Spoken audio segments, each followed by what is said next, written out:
Slater's, हम सभी जानते हैं कि दृष्टि ईश्वर के द्वारा दी गई सबसे सुंदर देन है।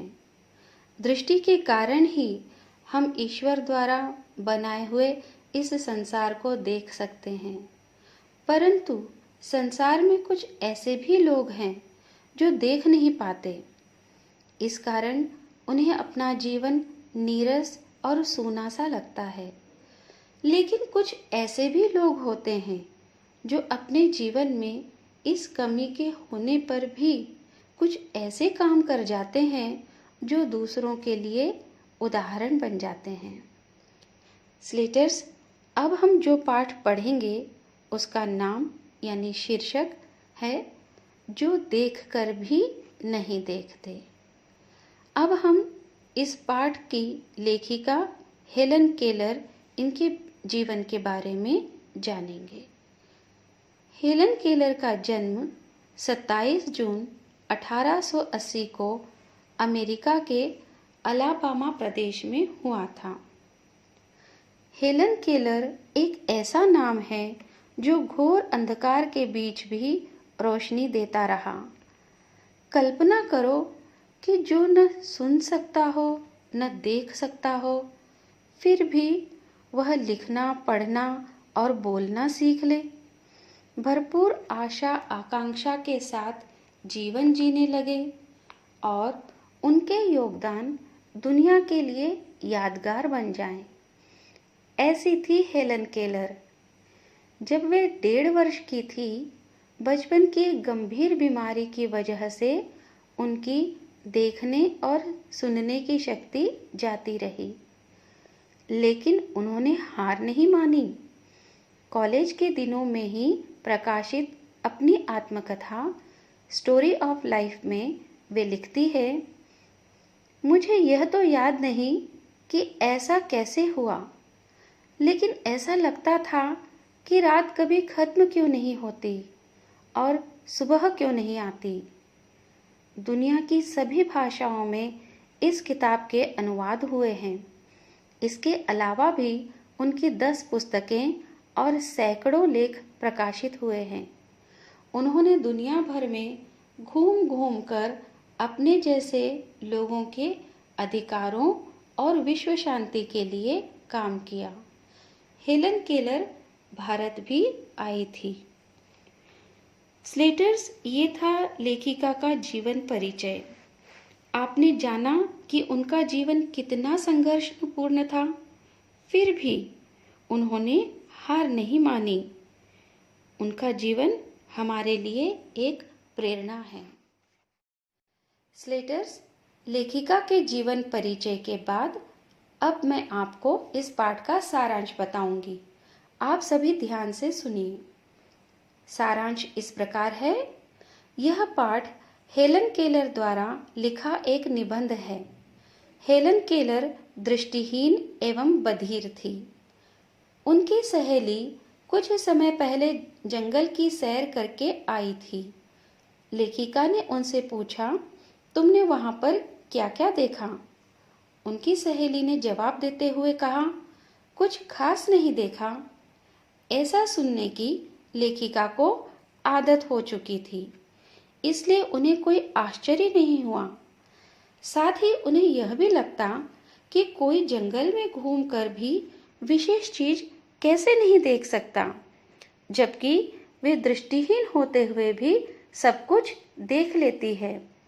वे रोजाना सैकड़ों चीजों को छूकर और महसूस करके पहचान लेती है, जैसे भोजपत्र की चिकनी छाल, चीड़ की खुरदुरी छाल, वसंत में खिली कलियां तथा फूलों की पंखुड़ियों की मखमली सतह को छूकर फूलों की बनावट महसूस करके उन्हें अपार आनंद मिलता था। उन्हें चिड़ियों की आवाज भी बहुत मधुर लगती थी। उन्हें अपनी उंगलियों के बीच बहते पानी को महसूस करने से खुशी मिलती थी। घास का मैदान उन्हें कालीन से भी ज्यादा नरम और प्रिय लगता। बदलते हुए मौसम उनके जीवन में खुशियां भर देते। लेखिका को लगता है जब इन सब चीजों को छूने मात्र से ही इतनी खुशी मिलती है। अगर वे इन सबको देख पाती तो उसकी सुंदरता में खो जाती। उन्हें यह सभी चीजें प्रकृति के जादू का एहसास कराती है। उनके अनुसार जिनकी आंखें होती है वे लोग बहुत ही कम देखते हैं। वे प्रकृति को लेकर असंवेदनशील होते हैं। मनुष्य के पास जिस चीज की कमी होती है वह उसे प्राप्त करने की उम्मीद लगाए रहता है और जो उसके पास होता है वह उसकी कदर नहीं करता। ईश्वर से मिली दृष्टि को मानव एक साधारण सी चीज समझकर उसका सही उपयोग नहीं करता है, जबकि उसके सही उपयोग से जीवन में खुशियों के इंद्रधनुषी रंग भरे जा सकते हैं। तो बच्चों, यह था पाठ का सारांश। इसे आप ध्यानपूर्वक 1 से 2 बार फिर से सुनिए और समझने का प्रयास कीजिए। स्लेटर्स, आपने जो देखकर भी नहीं देखते इस पाठ का सारांश और लेखिका का परिचय पढ़ा और समझा है। अब मैं आपसे सारांश से संबंधित कुछ प्रश्न करूंगी। प्रश्न 1, इस पाठ की लेखिका का नाम क्या है? हाँ, सही कहा, हेलन केलर। प्रश्न 2, लेखिका जी की आत्मकथा का नाम क्या है? चलिए मैं बताती हूँ। उनकी आत्मकथा का नाम है स्टोरी ऑफ लाइफ। स्लेटर्स, अब हम इस पाठ का पहला अनुच्छेद पढ़ेंगे।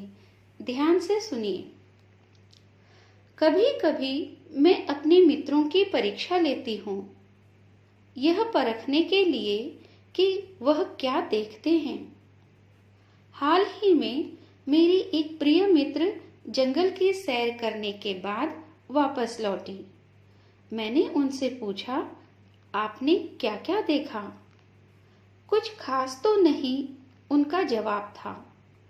मुझे बहुत अचरज नहीं हुआ, क्योंकि मैं अब इस तरह के उत्तरों की आदी हो चुकी हूँ।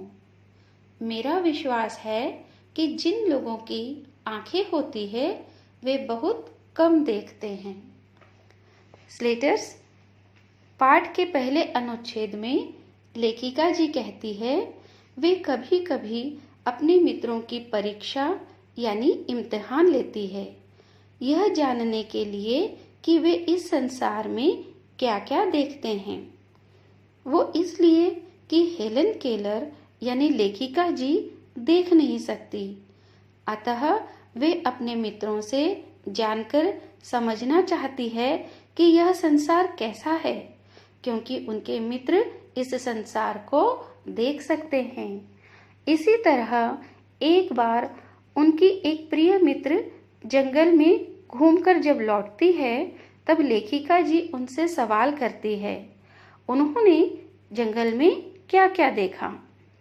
स्लेटर्स, जंगल तो बहुत बड़ा और घना होता है और जंगल में तरह तरह के पशु पक्षी, पेड़ पौधे, फल फूल और प्रकृति की चीजें जैसे नदी, तालाब, झरने, चट्टानें आदि होते हैं।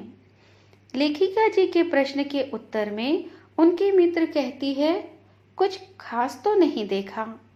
यह उत्तर सुनकर लेखिका जी को हैरानी नहीं होती, क्योंकि उन्हें ऐसे उत्तर सुनने की आदत थी।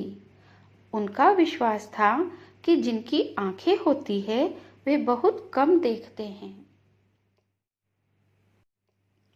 स्लेटर्स, आप सोच रहे होंगे कि आंखें हैं तो देखेंगे ही, कम या ज्यादा का क्या अर्थ है? तो स्लेटर्स, लेखिका जी का कहना है जो देख सकते हैं उन्हें संसार की सभी वस्तुएं, जगहें आदि में कुछ नया नहीं लगता, क्योंकि वे सदा से इन्हें देख रहे हैं। अतः उन्हें यह संसार या संसार की चीजें प्रकृति की सुंदरता कुछ खास नहीं लगता, परंतु जो देख नहीं पाते उनके लिए संसार बहुत महत्वपूर्ण यानी खास है। वे सदा संसार को देखने और जानने के लिए उत्सुक रहते हैं। स्लेटर्स, अब हम इस अनुच्छेद में आए व्याकरण भाग को जानेंगे। पहले आप कभी कभी इस शब्द को रेखांकित कीजिए। यह पुनरुक्त युग्म शब्द है। अब हम कुछ शब्दार्थ जानेंगे। परीक्षा, इम्तिहान, परखने, जानने, सैर, घूमना, जवाब, उत्तर, अचरज, हैरानी, विश्वास, भरोसा, आदि, अभ्यस्त, आदत, होना। अब हम कुछ विलोम शब्द जानेंगे। प्रिय, अप्रिय, जवाब, सवाल, खास, सामान्य, विश्वास, अविश्वास, कम, अधिक। पर्यायवाची शब्द। मित्र, सखा या सखी, दोस्त या सहेली, साथी, बंधु। जंगल, वन, अरण्य, कानन। स्लेटर्स, अब मैं आपको कुछ शब्द दे रही हूँ जिनसे आपको वाक्य बनाकर अपनी उत्तर पुस्तिका में लिखना है। शब्द है परीक्षा, सैर, विश्वास। स्लेटर्स, जब आप लिखित कार्य कर रहे हो तब वीडियो को समय समय पर रोककर लिखें और लिखने के बाद वीडियो दोबारा देखते हुए लिखे हुए कार्य को जांचें। ठीक है, अब हम अगला अनुच्छेद पढ़ेंगे।